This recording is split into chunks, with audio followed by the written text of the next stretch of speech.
Pour moi, c'est surtout l'homophobie quotidienne, donc tous les préjugés qui existent encore dans la société et toutes ces petites insultes qu'on lance comme ça. On ne veut pas forcément du mal, mais c'est tout ce qui fait du mal sans qu'on le veuille. Il n'y a pas forcément de mauvaises intentions, mais ça fait mal quand même. Et je pense que du coup, c'est plus une méconnaissance des gens de manière générale, mais ce n'est pas forcément pour blesser autrui. Voilà. Moi, je crois que ce qui m'a le plus blessée dans tout ce que j'ai vécu, ce n'était pas quelque chose qui m'était adressé personnellement, mais c'était un site internet sur lequel je suis tombée et c'était un homme qui disait qu'il allait enseigner aux jeunes ce qui était bien pour leur sexualité. Et il y avait, je crois, une centaine de questions. Alors, c'était par exemple, qu'est-ce que je dois faire si je suis bisexuelle? Et il disait, ben voilà, bisexuel, c'est quelqu'un qui ne sait pas ce qu'il veut dans la vie. Dieu t'aime comme tu es, mais tu dois changer. Enfin, et toutes sortes de choses comme ça. Il avait même préconisé aux jeunes de se suicider s'il le voulait, parce qu'il avait du mal avec son homosexualité. Parce que j'aimerais bien qu'un jour, on puisse tous juste simplement se sentir libre d'être et d'aimer.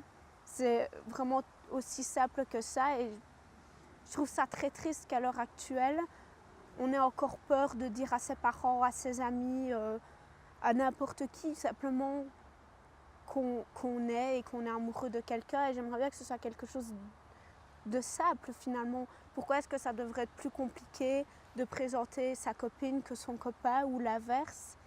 C'est simplement ça, de se dire qu'on finalement, être homo ou être hétéro, c'est la même chose.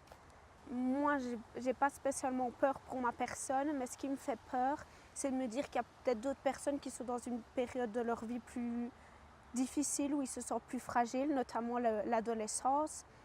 Et j'ai peur pour ces personnes-là, en fait, qu'elles se sentent seules, qu'elles se disent qu'elles ne sont pas normales et qu'elles ne méritent pas de vivre, tout simplement, alors que tout le monde a droit au bonheur. Et moi, je ne suis pas d'accord. Je pense qu'on n'a pas besoin de faire accepter. Je pense que le plus compliqué, en fait, c'est qu'on est dans une société où il y a énormément de choses qui sont, entre guillemets, prévues d'avance. On doit être un homme ou on doit être une femme, mais on ne peut pas être quelque chose entre les deux. On est, entre guillemets, obligé d'être hétérosexuel, de se marier, d'avoir des enfants, une maison. Enfin, c'est l'hétéronormativité. On s'attend à quelque chose de la part d'une personne. Et je pense que surtout ce qui se passe dans les familles, c'est qu'il faut leur laisser le temps de déconstruire tout ça et de se dire « Ok, mon enfant est attiré par une personne du même sexe ou de manière générale des personnes du même sexe. » Qu'est-ce que ça change finalement? Pas grand-chose. Parce que qu'on soit hétéro ou homosexuel, on va de toute façon faire sa vie comme on l'entend. C'est pas parce qu'on est hétérosexuel qu'on va se marier et avoir des enfants, ça dépend.